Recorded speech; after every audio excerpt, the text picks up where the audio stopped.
I'm Scott Snibbe, and this is A Skeptic's Path to Enlightenment. Bitcoin and other cryptocurrencies have been in the news a lot lately. Maybe you haven't ventured into that world yourself yet, or maybe you've been investing for years. I've been a fan of cryptocurrencies for a long time because they're opening financial services to everyone in the world, regardless of their nationality or wealth. Our podcast takes Bitcoin as a donation, and in fact, a majority of our donations so far have come as Bitcoin or Ethereum. We're going to talk today about the underlying reality of money, or its lack of reality. It turns out that cryptocurrency provides a great way to discuss this concept, maybe even better than regular old currency that may not be as real as you think it is. When I talked to Dr. Jay Garfield about the Buddhist concept of emptiness on episode 46 of this podcast, he said that money is one of the most powerful objects for contemplating the interdependent nature of reality.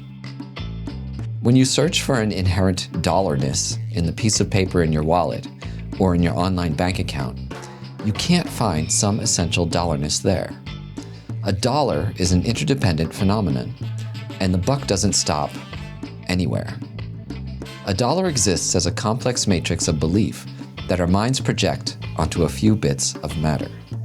Bitcoin takes the baselessness of money to the next level, taking away even the conventional bases of printed bills, governments, and banks that give most of us confidence in our money. Bitcoin has no underlying asset, like gold, sitting in a vault somewhere, and no government to bolster our belief in its value. So why does its value keep going up? Why are people converting hundreds of millions of dollars, euros, and yuan to Bitcoin every day? Is Bitcoin like the famous Dutch tulip bulbs that became as valuable as houses at their peak mania before collapsing to worthlessness? Or is Bitcoin more like Amazon or Google or Facebook, a giant new idea that people don't quite understand at first, but grows to unimaginable wealth and power?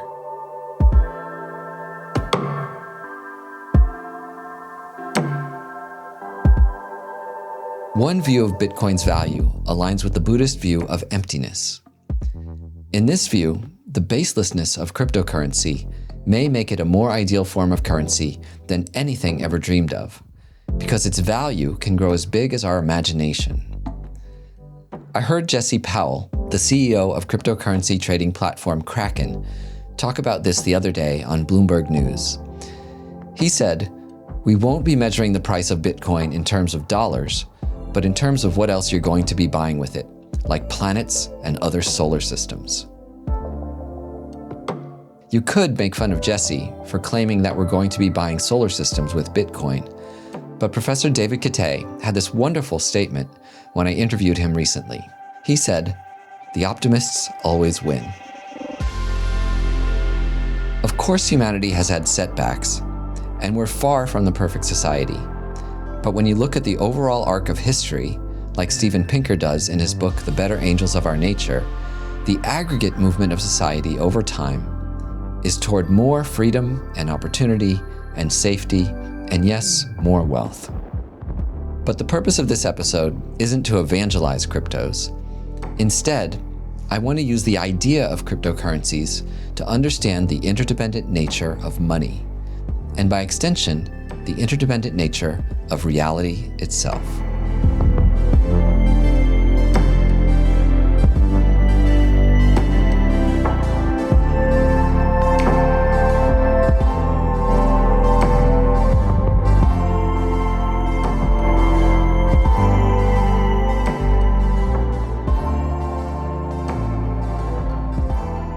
We're going to spend a few minutes now examining the concept of value and where it comes from.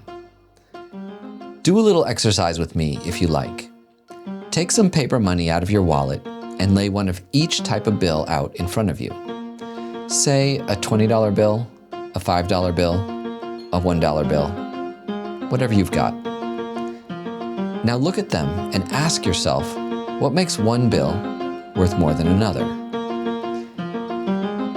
Each of these pieces of paper probably cost the same to print, more or less, a few cents worth of paper and ink. One piece of paper has the number 20 stamped on it, one of 5, and then there's the 1. So, is it the numerical mark that gives the paper value? Here we can do a traditional meditation on emptiness and look closely at the numbers. The numbers are just combinations of curved and straight lines. What is it that makes each of us see those marks as numbers? Think of the weight of history, education, the slow discovery and evolution of writing and mathematics, and the arbitrary specifics of each language translation of a numeric concept like 5 or 20 into a mark on the page.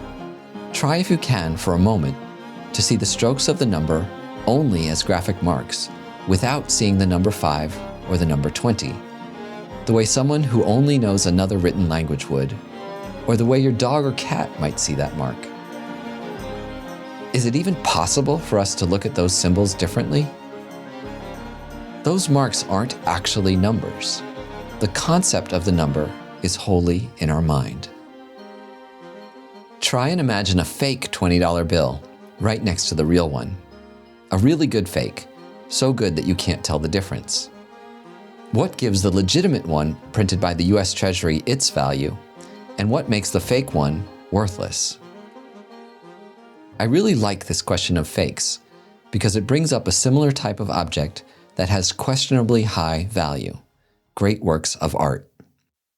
Leonardo da Vinci's Salvator Mundi is the highest priced painting ever sold at auction, sold for $450 million to a Saudi prince in 2017. But how much are the canvas, pigment, and frame of the painting worth as materials? Maybe a few $100s? If someone made a perfect replica of this painting, indistinguishable from the original, how much would it be worth? A few $1,000s? This thought exercise of the counterfeit 20 and the fake painting suggests that maybe the value is determined by who printed the money and who made the painting. The fact that Leonardo himself painted this portrait of a weirdly well-dressed Jesus holding a crystal ball is what gives the painting value. And the value of the dollar comes from the fact that the US Treasury printed it. I had a chance to test out this theory of the value coming from who made an object when I first traveled outside the US as a teenager in the 1980s. My best friend and I toured Europe on a budget of about $50 a day. Back at that time, every European country had its own currency. And as soon as you crossed the border of one with another, you needed to exchange your foreign money for the local currency. Pounds in Great Britain, francs in France, which were really cool because the little prince is on the 50-franc note. The guilders they use in Holland were my favorite because all the Dutch bills back then had these stunning works of abstract art on the back. But the thing that really transformed my mind was when we first landed in England and I had a money belt full of $20 bills, but I was unable to buy lunch. Once I crossed the border to the UK, those pieces of paper, printed by the US Treasury, became worthless. This experience of a wallet full of worthless money that you might have had too illustrates that it's not just who prints the money that makes it valuable, but also where you spend it. As we traveled from country to country, I had an increasing collection of little pieces of paper that turned into nothing but colorful bookmarks with each border crossing. So now, our list of requirements for money having value includes who we are exchanging the money with, along with who made it, and where we spend it. You could keep on going like this for hours, considering all the contributing conditions that give money its value. It turns out that what gives money its value is an extraordinary network of interconnected phenomena that includes physical things like the US Treasury and currency exchanges, as well as intangible things like our laws and economic principles. But when you weigh the importance of all these contributing factors, you may conclude that money is mostly made up of intangible ideas held only in our minds. Our collective faith in our banks and government and the people we buy and sell things from. The conventions of our society around value and exchange. What makes the $100 worth of pigment on Leonardo's painting worth $450 million? People's collective belief in its value. And what makes a few cents of paper and ink, or a few electrons zooming around in a bank's database representing our bank balance, worth $20? The same, our collective belief. In Buddhism, they call this mere convention. Money is a mere convention, and that's all. There's no solid base for the money. Money can only be found in an interconnected web of objects and ideas. As you search and search, there can be moments when you believe that you've found some final, irreducible part or cause that's the basis of money, say, in the Federal Reserve Board or Alexander Hamilton's brain. But examine further, and you'll see that these all have parts and causes of their own too.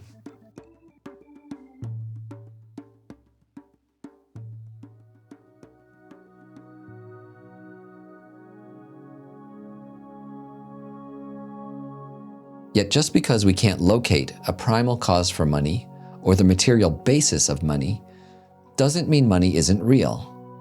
It's just mostly intangible. We recorded several episodes on emptiness last year, and in one of them, we went over the logic of dependent origination in great detail. How things exist according to the Buddhist framework, which I would argue is how things exist even to a skeptic, according to defensible logic. The framework of emptiness, or interdependence, breaks down how things exist into three elements: parts, causes, and the mind that perceives them. Parts are the material and immaterial components of an object. Causes are the things that bring those parts together. And a mind projects a label of money or painting onto this collection of caused parts. Consider money from this framework of emptiness. For hard currency, the parts of money are its paper and ink. For digital money, its parts are the bits and databases and network systems of banks. The causes of money include the Federal Reserve that prints money, the laws that allow money to exist, and the acts of Congress that borrow more money. But we can continue our analysis through the entire history of money on our planet, going back thousands of years to the first people who decided to gather scarce, pretty, useless objects and tokenize them to fractions of abstract value. People were then able to trade these worthless objects for the valuable things they bought and sold, like food, clothing, houses, pyramids, cathedrals, steamships, and everything else. Why were people willing to exchange something worthless for something valuable? Because of the sheer convenience and power of the idea of money itself. As we continue with this Buddhist framework of dependent origination, the binding factor, the thing that brings these disparate causes and parts of money together, is the mind. The mind perceives the various parts of money, whether a stack of ink and paper bills or a number on our laptop screen, and then ascribes value to it, believing, I have $100 in my wallet, or I have $1,000 in my bank account. So, money is fundamentally immaterial. And you can see that immateriality doesn't mean something spooky and mystical. It just means thoughts, ideas, and concepts. Immaterial thought pulls all these parts and causes together to form the idea of money in our collective minds.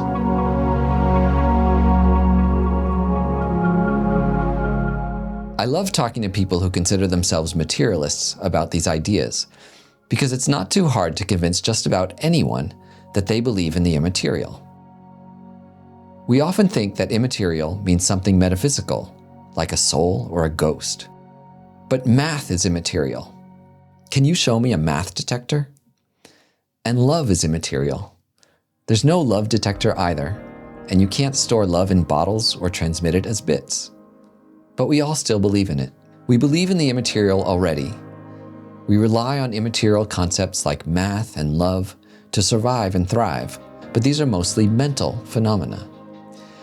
When we realize that the immaterial is an abundant, common sense part of our everyday lives, it becomes easier to accept that money too is immaterial, and that it mostly lives in our minds. Another way of seeing the emptiness of money is this. Consider how a creature who doesn't value money the same way we do treats it. I remember as a kid coming across a goat at a petting zoo. My dad had just given me a $5 bill, and I was excited to buy some animal food with it. But before I could, the goat snatched the bill out of my pocket and with its weird flat lips, unceremoniously chewed the bill up and swallowed it. So depending on whose mind is perceiving the money, it might be seen as food and not currency. The goat didn't realize that I could have turned that $5 bill into much tastier and more abundant food than that dirty piece of paper it swallowed.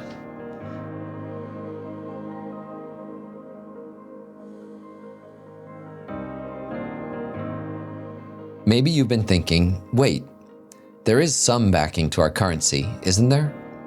A big pile of gold in Fort Knox that you can exchange for your dollars, right? There was a time that you could do that, and that time was called the gold standard. But Richard Nixon ended that era by decree in 1971. Before that time, there was a fixed amount of gold for which you could redeem your dollars. If you looked closely on an old dollar bill, it read, "Will pay to the bearer on demand," which meant that you could redeem your dollar for gold at any time. Money was also called a promissory note because it promised to exchange this worthless piece of paper for valuable gold or silver. Unfortunately, by the early 70s, the United States needed more money than we could back in gold. So Nixon moved us to what is called the fiat money system. You might recall the word fiat as vaguely biblical, and that's because it's the first word in the Latin Bible that begins fiat lux, let there be light. Fiat currency comes into existence in the same way, granted not by God, but by a government's order. And the order is interesting because it's not an order to create money, but an order that we all accept it. The fiat in our fiat currency means that our government orders everyone who lives here to accept these pieces of paper as valuable. One last thing I wanted to say about the gold standard, which is a good reminder on the pitfalls of dependent origination, is that even when we had the gold standard, of course, that was baseless too. Gold is a rare metal, and it doesn't corrode, but it's too soft to be useful for anything but jewelry and insulating spacecraft. You can say that we like gold because it looks pretty, but our perception of gold is also an illusion. Gold's pretty color and shape is an illusion conjured by our brain, as is the heft of gold's weight on our hand. So gold, too, is as much of an illusory base as the newer paper money. It, too, is made of parts, has causes, and our mind then projects value and qualities onto it.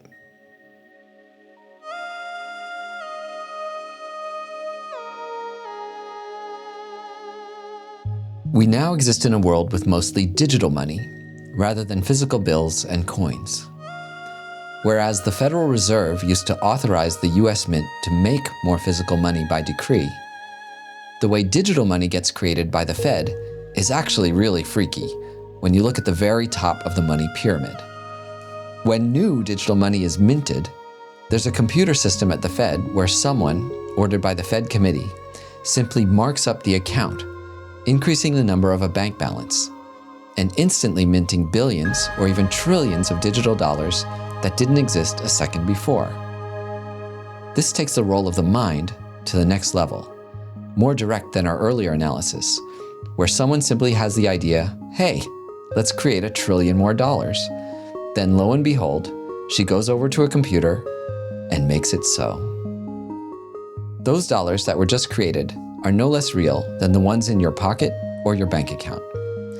They are the dollars being used right now to pay for roads and unemployment and health insurance and stimulus checks, and to buy food and weapons and homes. What is literally nothing turns into something at that moment when the woman at the US Treasury translates the words "make more money" into the action of typing a few extra zeros on her keyboard. I promise I'll get to Bitcoin soon, but hopefully you can see why I wanted to go so far down this road analyzing money, because the faith we have in the dollar as something real and tangible is greatly misplaced. Money is a mere convention with its roots in our collective minds. The government decides that it exists and orders us to accept it. We happily follow this order, and if we are lucky enough to get us some of that manufactured money, we're then able to accumulate all the material things in life that money can buy.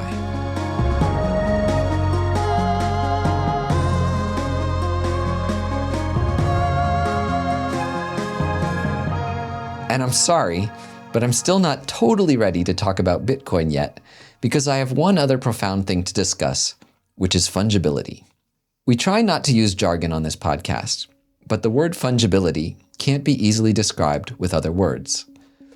Fungibility refers to objects that can be interchanged with another identical item without consequence. The checkers on a checkers board are a good example of fungibility. It makes no difference if one checker is exchanged for another. They all serve the same function equally well on the game board. Jay Garfield, who I mentioned at the start of this episode, spoke eloquently about the fungibility of money, how no individual dollar has an essence of its own, but is rather a token for some intangible dollarness possessed equally by paper bills, bits, or bank balances. Here's Jay. I'm going to come back to the metaphor of a pile of money. So let's pretend it goes like this. I borrow $5 from you today, and I repay it tomorrow. And when I borrow it from you today, you hand me 5 $1 bills. And when I repay it to you tomorrow, I PayPal the money into your account. So today, you handed me 5 pieces of paper. Tomorrow, I sent some bits of information to your bank. Now, it makes total sense to say, I paid you back the $5 that you lent me yesterday, but I didn't do that by handing you those 5 ones. And if we now ask, when you gave me those $5, was it identical to or different from those 5 ones?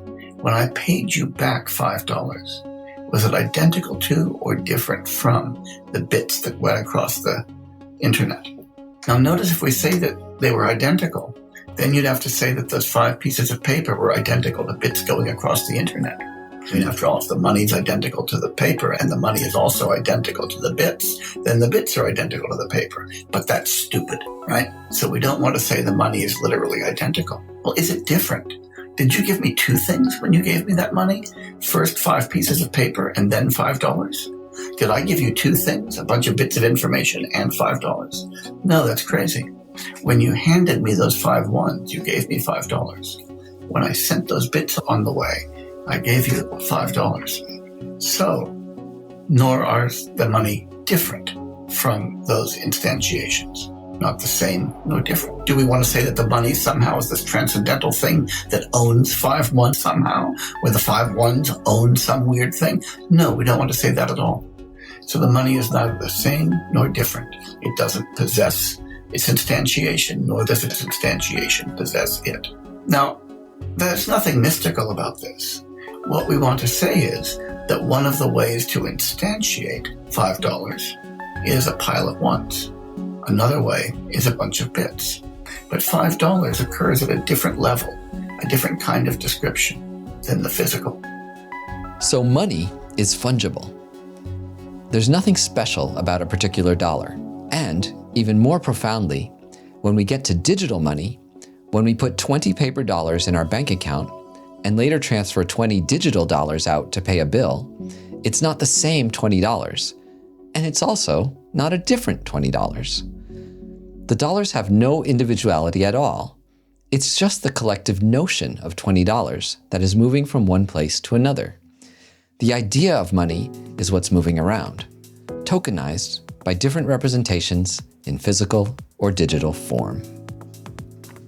At this point, you may be feeling like you're in the midst of some mystical experience, tripping out on how money can give you a glimpse into the ultimate nature of reality.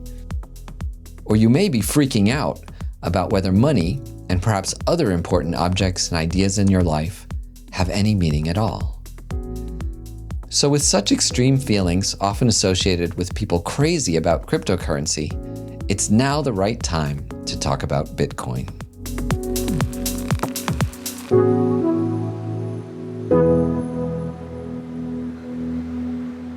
Bitcoin is algorithmic money run by a computer collective. no government owns it, and no one has the individual or collective power to change how its code works or to issue any more. Part of Bitcoin's mystique is that it was invented by an unknown person who goes by the name Satoshi Nakamoto. This mysterious origin story is an important part of Bitcoin's power and dominance, because as we search for Bitcoin's value and origin, we can't even point to a specific person who invented it. Satoshi Nakamoto might be a person. He or she could be a collective. Satoshi Nakamoto is probably not Japanese, because when you translate the name, it suspiciously means wise founder. It's likely that no one will ever know who Satoshi really is, and this mystery is so much more powerful than having an individual creator behind the currency, like the teen genius Vitalik Buterin, who invented Ethereum. The baselessness of Bitcoin, far from detracting from its value, only adds to it, because we can't stop our analysis of Bitcoin's value at the person who invented it. Our mind has to go deeper. Here's how Bitcoin works. Thousands of servers run the open source code that mines new Bitcoins each hour by solving a complex cryptographic puzzle. Part of the work done, completing this puzzle, validates the transactions of all the people exchanging Bitcoins with one another. One way to think about how Bitcoin works is to compare it to a digital currency transfer system like the ACH you use to pay your bills online. With the ACH system, there's a central government server that validates a transaction from your central bank server, sending a message to subtract numbers representing dollars from your bank's database and add numbers representing dollars to another bank's database. The process is completely centralized. Whereas with Bitcoin, it's as if there's a room full of people at desks with ledgers in front of them, and if you want to send Bitcoin to someone else, you yell out in that huge room, "I'm sending 1 Bitcoin to Elon Musk." Most of the people in the room write that down, adding a row that subtracts 1 from your Bitcoin address and adds 1 to Elon's. Some of these people make a mistake. Some might even deliberately change the transaction and try to steal your Bitcoin. But after a few minutes, they get together and compare what everyone wrote down and carve in stone the transactions that most of the accountants agreed on. That becomes known as a block in what's called the blockchain. When Elon wants to go spend your Bitcoin, he comes back to this room and yells out his transaction. This is the same fungibility the dollar has, but it's made even clearer by the lack of paper and banks. There have never been any physical Bitcoins in this system. There are just lists of who's given certain amounts of, quote, Bitcoin to whom at any given time, and secret codes that let you transfer the money securely. So the Bitcoin mechanism is baseless and decentralized. No government runs it, and it's practically unstoppable and indestructible.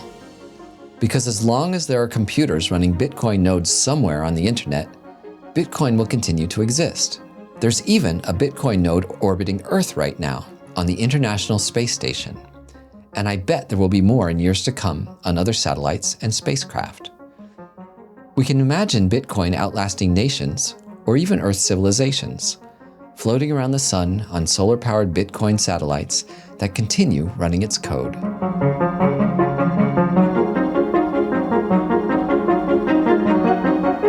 Here's the other very powerful aspect of Bitcoin. Its supply is capped. The US Treasury minted more new money over the last year than all the money created in the 2 centuries of US history before, more than $9 trillion. People typically say that printing more currency creates inflation, and inflation can spiral out of control at times, like it did in Venezuela recently or in Germany in the 1920s. With cheaper and more plentiful money, prices of goods and services, which are finite, tend to go up. But Bitcoin was designed to be algorithmically and securely scarce. There are only 23 million Bitcoins that can ever be minted, and most of them already have been, about 18 million. Every 4 years, the amount of Bitcoin minted in each block goes down by half. This is called the halving. And these dates are worth putting on your calendar if you're a Bitcoin investor. Because a few months after this event, which most recently happened in May 2020, the price of Bitcoin tends to skyrocket due to the newly limited supply. Bitcoin's algorithmic scarcity is a protection against human beings' worst instincts.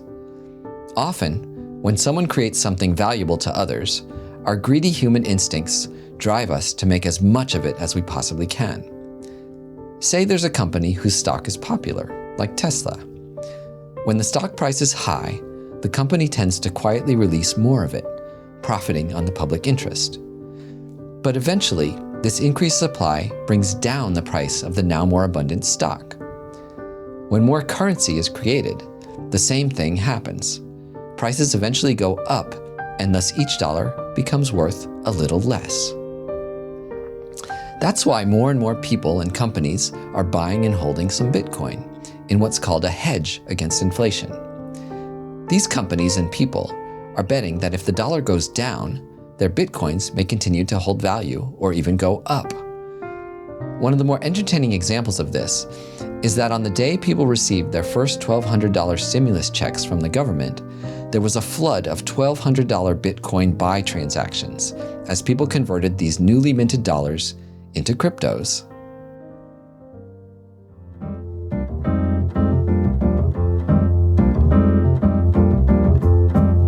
Now, I want to go back to talking about value using the example of art. The reason we ascribe hundreds of millions of dollars in value to one canvas smeared with a few dollars pigment and not another is due to a complex convention of our society and not to any intrinsic value in the object itself. We agree that Leonardo's Salvator Mundi is worth $450 million simply because we believe it to be true. It's a tautology. It's true because we say it's true. But this truth can become false. There are works of art from the past that sold for a lot at the time and now aren't worth much. There's a kitschy painter named Thomas Kincaid who was popular in the 80s and whose paintings sold for thousands and tens of thousands of dollars at the time, but are now worth only a few $100s each. The paintings haven't changed, only our convention of value. And there are people who have unknowingly sold for a few dollars at a yard sale a masterpiece worth hundreds of thousands of dollars to someone else. This is the underlying premise of Antiques Roadshow, that we might have something in our basement that looks like junk but is actually worth millions, if only we have the specialized knowledge to tell the difference. So let's do a thought experiment connecting art to cryptos. Say I had 20 masterpieces of art donated to me to start a new cryptocurrency called ArtCoin. Paintings by Leonardo, Warhol, Matisse, Picasso, Frida Kahlo, Yayoi Kusama, the most valuable art of our time. I have $1 billion worth of art, and I issue 1 billion art coins, so anyone can have a share of this collection. People like this idea, and like other cryptos, they start bidding up the price of the currency based on the art, believing in the team, the quality of the code, and speculating that ArtCoin might be worth more later. So let's say ArtCoin goes up to 20 times its value, $20 a coin, to $20 billion valuation. A rational person might say ArtCoin can't be worth that much because the underlying collateral of the paintings is still worth only $1 billion. And this argument would limit the price people are willing to pay. So ArtCoin falls back to the lower end of the cryptocurrency charts, just a couple times its underlying asset value. Now, ArtCoin's inflation might have bothered you. Why should the tokenized art be worth more than the art itself? But Bitcoin is potentially a lot worse than this imaginary art coin because, like fiat currency, there is no underlying collateral beneath its tokens. And unlike fiat currency, there's also no nation, no army, and no laws or courts that demand you accept it. So why are people willing to bid up Bitcoin's value so much higher than imaginary art coin, which at least held $1 billion of paintings behind it? It may be just this baselessness that gives Bitcoin its unlimited potential. Because when you really dig into how anything exists, you see that any base you find also has underlying bases that have bases of their own ad infinitum. The paintings we thought were valuable enough to back ArtCoin have a base in colored particles, painting skills of the 16th century, art experts, museums, and wealthy collectors. We might find a basis in the sheer beauty and meaning of the images themselves, but if we analyze further, we find that there is, in fact, no color or form in reality, that red, blue, and yellow, dark and light, pretty and ugly, are all psychological conventions that exist only in our minds. There is no objective color in the outer world. There's only light vibrating at different wavelengths, interpreted by our brains as color.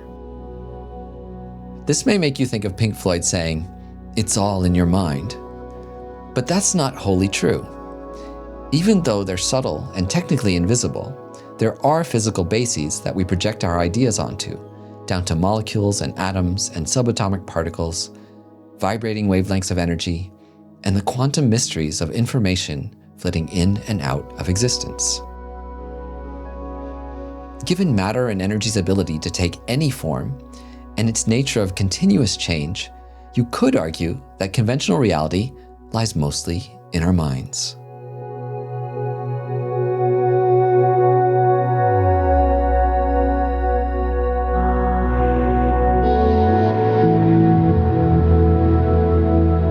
So the power of Bitcoin is that it admits this baselessness of reality. The lack of basis of value in Bitcoin is, in some ways, more honest than currency or art, because Bitcoin is the first platform to readily admit that its value comes only from human attribution, our collective belief and will. Bitcoin has taken the qualities of an effective currency, like scarcity, fungibility, and liquidity, and perfected them into a decentralized system whose value is limited only by human beings' imagination and ambition.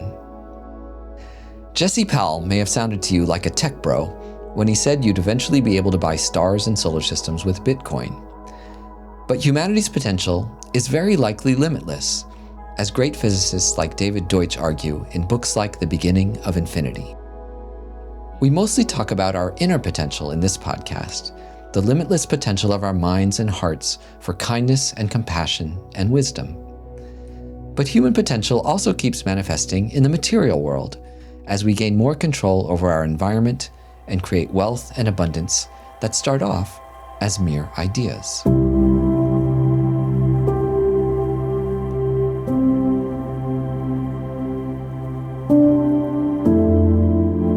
So all of this is not to advocate that you go out and buy Bitcoin.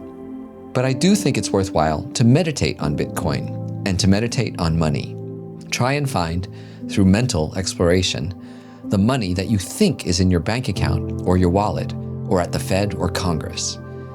Keep searching and searching to see what that process of searching through the parts and causes of money or Bitcoin does to your mind. Try finding Bitcoin in its servers, in Satoshi Nakamoto's original Bitcoin white paper, in all the crypto evangelists and hodlers, or in companies like Coinbase that trade it. Keep searching, and you won't find a single basis for it. But you're led on an inner journey that reveals the deep interconnectedness of reality.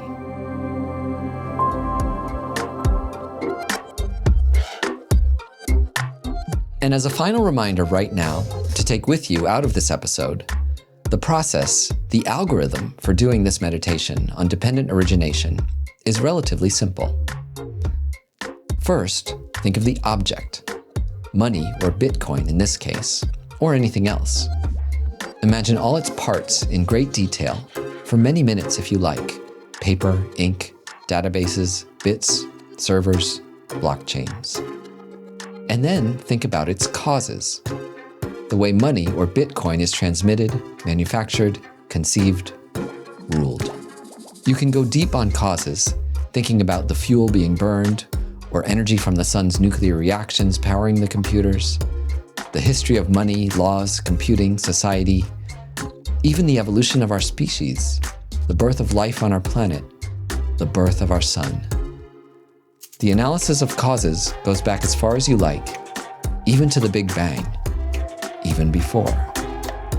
Notice how your mind wraps a single word or idea around this vast collection of parts that have nearly infinite causes.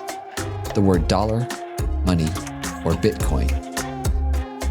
When you think about money or cryptocurrency in this way, it can loosen your mind and open your mind, not only to how money exists, but eventually to how you yourself exist as a dependent origination from your own parts, causes, and your own mind that labels these as you.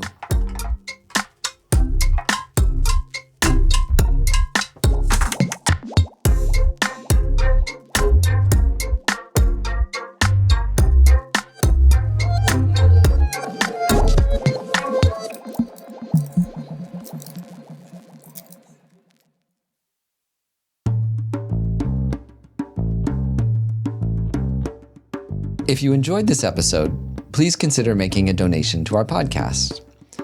A Skeptic's Path to Enlightenment is a nonprofit organization. All our content is free and ad-free thanks to our generous donors. To support us now, visit our website at skepticspath.org. We accept cash, credit, and of course, Bitcoin, Ethereum, and other cryptocurrencies. Your donations are tax deductible in the US. If you'd like to deepen this conversation, please join our newsletter or our social media accounts on Instagram, Facebook, Twitter, and LinkedIn, where we can be found under the name Skeptic's Path. Thanks to Tara Anderson for producing this episode, Jason Waterman for marketing, Christian Parry and Chris Bolton for audio mastering. We wish you a wonderful day.